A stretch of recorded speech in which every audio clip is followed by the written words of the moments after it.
Drejtori i Autoritetit Rrugor Shqiptar Gentian Gjyli u paraqit sot në SPAK së bashku me avokatin e tij Andi Skënderi. Burime bëjnë me dije se Gjylit i është komunikuar akuza e shkeljes së barazisë në tendera për tunelin e Llogaras.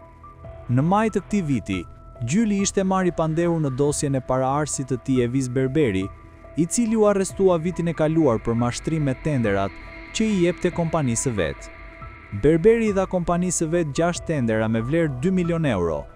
Edhe këtij të fundit do t'i shtohet akuza e shkeljes së barazisë në tenderin për tunelin e Llogaras, me fond limit 190 milion euro.